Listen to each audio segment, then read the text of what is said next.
Let's move on to Absolute, because this is an interesting time for Absolute to come out, because obviously Absolute was known as Absolute Memorabilia. Now they're going with the Absolute Football moniker, but when it came out as Absolute Memorabilia, known for unique memorabilia pieces. But I think the big draw now, as you can see, the base cards look great. The big draw now is the Kaboom, right? So we pulled one today. We pulled a Justin Herbert.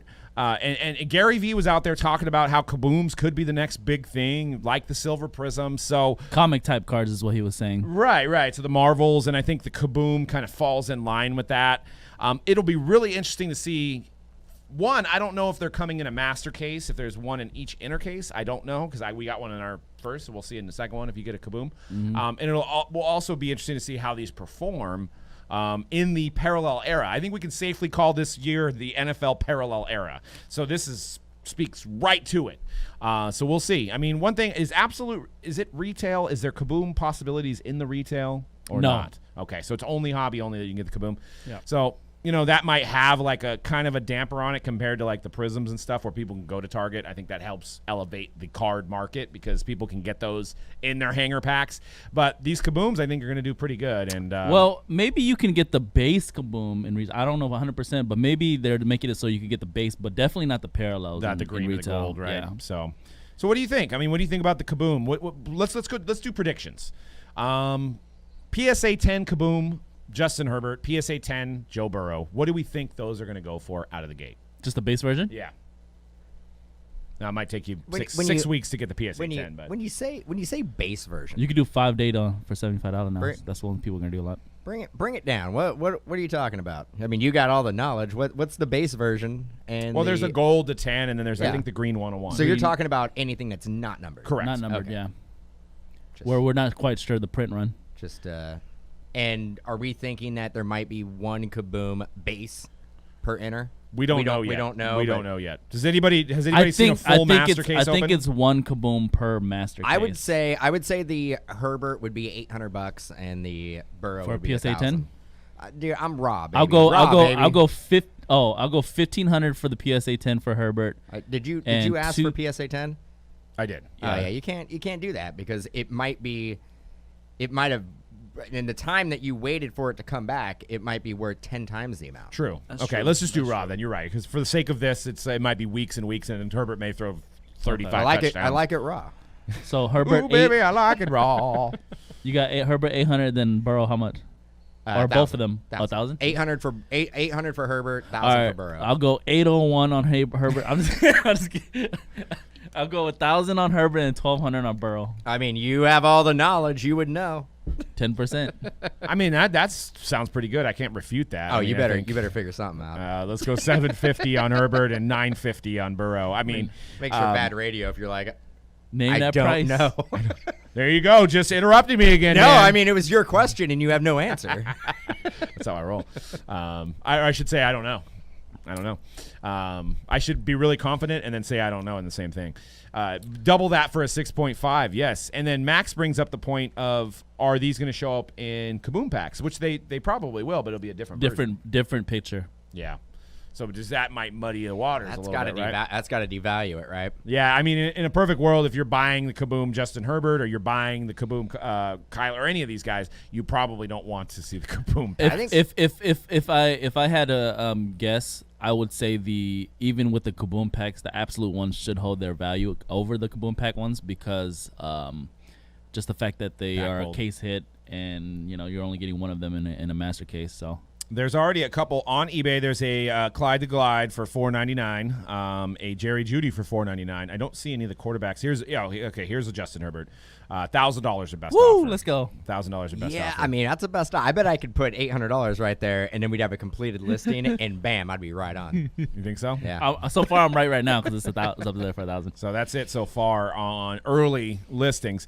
There is a Jalen Hurts to 10 and a Bridgewater to 10. I think it actually says in that Herbert for $1,000 in the title. It says C-Rad said on the hype that this card's worth $1,000. You're right. How the heck did that happen? I so know fast? It's crazy. Jesus it's Christ! crazy. Real time. So yeah, there's the golds look fantastic though. I will say that. There's a nice gold Kaboom of Jalen Hurts online right now on the line. So the golds do look pretty dope. They do. I mean, they're going to be tough to pull, but what's a gold Herbert go for? a Tesla. If you have to ask, you can't afford it. Exactly, 100%. Probably 3,500. I think so. With Absolute, it's one of those products very similar to other products that you're at the mercy of the rookie class. How well it's going to do on the secondary market, how well it's going to do, spectating and holding sealed wax. It really depends, and we're in a good rookie class for quarterbacks. Yeah. So I think that's why you're seeing out of the gate a lot of these boxes and singles going for so much, because the value is there. Yeah. Because of the quarterback class, and they're performing. We have 2 quarterbacks that are performing well, and we have a third one that hasn't is played yet. probably any week now will probably get the nod in Miami. Yep. Yeah. Also, I will say from previous years of Absolute, just knowing the product, ripping up all these past recent years, it actually is a decent product to get not just rookie stuff, but actually vet stuff. They actually load it up pretty nicely with the vets usually. Now, I haven't opened up any this year, but previous years they would put top vets from previous years. So, you know what I would do away with Absolute? And Doug was actually previewing one of them. That Daniel Jones card. Yeah. Those NFL Shield football from the rookie photo shoot. I can do away with those. Well, where are they from now? I actually like those cards. I get they look cool, but It's unique. It's unique, but you know where that ball's from. Yeah. Well, now. Well, but if Did they send Clyde Edwards-Helaire 15 footballs to hold? I doubt it. Just throw him in his I doubt it. During the pandemic, they had to just, some player touched it. Maybe, I don't know. No, but the Daniel Jones there is probably from last year's rookie photo shoot. Right. Well, this is, how Panini does their mock-ups, which really does irritate me. I get it because they have to do the mock-ups early. It does have a rookie It card. does, Yeah. but they use the like same thing with the Drew Lock that we showed. That is this year's design, but it's a Drew Lock rookie. So on their sell sheet, they don't have the photos yet when they make the sell sheet. Yeah, that could confuse people who don't really pay attention all the time. to the. So I try to, when I put up breaks, I try not to use those photos because I'm like, yeah. oh, am I going to get a Drew Lock rookie card in 2020? No, you're not. Yeah. That's just a mock-up. So that's the same thing with the Daniel Jones. That's what the card's going to look like, but it's going to be Burrow or the rookie premier guys. All I'm saying is I can do without the ball relics. Yeah. Ooh. Yeah. I could do without a lot of balls too. So, but yeah, Dude, but these That was and I handed that to you. It was a softball. I did. It was I a knocked softball. it out I'm like of the park. serving it up. There you go, Doug. especially if they had Danny. No, I'm just kidding. But yeah, these obviously are not thrown around the field like they would be at a normal rookie premiere. So they're just literally. It's almost at the point where it's like a manufactured patch, right? It's like a manufactured patch, which collectors still enjoy. Still from enjoy Upper them, Deck. yeah. Like they look cool, like from Upper Deck Hockey, like all those manufactured patches, and even when they were doing it for basketball, right? Yep. So yep. So what do you think Color Blast, Burrow, or Herbert go for then? Wow, that's a good question. $1 million. Whew.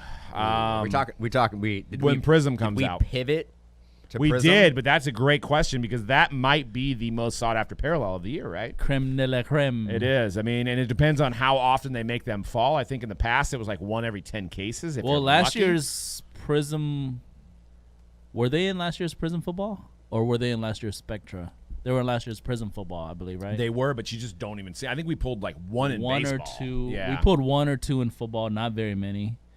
And they had them in basketball. What product were they in? Spectra. Spectra. Extremely hard to hit, too. Okay, so they were not in Prism. No. And football puts them in. They're putting them in Prism. Correct. And maybe Spectra. Who knows? Maybe they'll have a maybe continuation. get 2 of them. Man, yeah, I'm saying probably at least 5K on the main guys, right? Out the gate. Yeah, easy. Mm-hmm. Yeah. Like It's, RPA price. it's ridiculous that you guys literally are just like nonchalantly just like 5K. Yeah, easy. No problem. Does that card have an autograph on it? Nope. Is it numbered? Nope. We're in the parallel era, Dan. You got to Does it got a relic? You got to get Nope. with the parallel era, dude. It's just a piece of cardboard, Like- not numbered cardboard. Like money's being printed. You know what I'm saying? I love the nonchalant, just like. It easy. is a couple wise men that have been in this hobby longer than me some of them are a little bit scared of sets like that because them not being numbered, you don't know how many are made. You don't know if any of them are held back. You don't know how many, I'm saying if they decide to make more later. I'm not saying that's happening. It probably isn't. But, sometimes, like, if I'm going to spend $5 to $10K, I want my card to be numbered. But, they're not. Maybe and for me, if I'm going to spend $5 to $10K, even if it's not numbered, I kind of feel like I want to at least know what the run is. Print run is, yeah. Well, I mean, you know what I mean? But that actually puts everybody who does a fair amount of breaks at an advantage, because you're going to open up 10, 15, 20 cases of Prism. Yeah. You're going to know how hard it is to pull them. So in your mind, you're like, I know that this card is super short printed, but the average collector is not going to rip 20 cases, so they're really not going to know. But they're gonna probably watch 20 cases. Maybe, but like, I just think that like Doug was saying, there's the uncertainty of but there's also that mystique to it. Yep. Like, if it's not numbered, is it 10? Is it 15? Is it 20? That is part of the fun, but you're really like, obviously you're gambling at that point, like trying to figure out like what you think the print run is going to be. Yeah, and Michael Ham with some great points in the chat. We appreciate that. It says, like the Genesis cards, we have no idea how many there are. We know they're rare, but how rare? Panini doesn't put numbers on a lot of colored cards, so we don't know what the true print runs are. Yeah, sorry. I didn't want to cut you off like Dan. Whoa, guys. It's contagious now. Hey, look, there's only one guy who can cut people off with tons of knowledge, and that's this guy.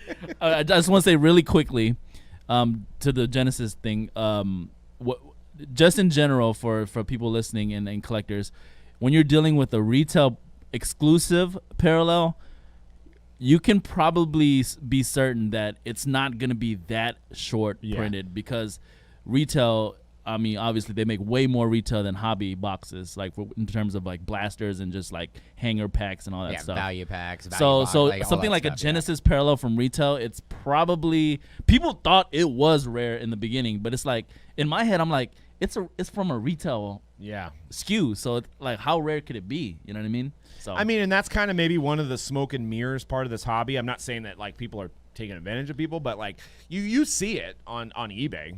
PSA 10 Genesis pop 1 ? Or like, so it gets you like, ooh, I haven't seen one, I gotta get this, so I mean, and Ron brings up a good point too, the Marvels and Donruss. I haven't even seen a Marvel yet. Have you pulled a Marvel? I pulled one and it's amazing. Is it shiny? From Donruss. Yeah, it's shiny. It's amazing. Who'd you pull? Lamar Jackson. Wow, that's crazy. It's amazing, and because of all the Donruss that I've opened, it is a safe rare to say insert. that Yeah, it's like a little insider trading knowledge. Like that it is super short printed. So if you ever find one in like, say you're going around a, Commons box, like you go to a LCS or something like that, you're flipping through it.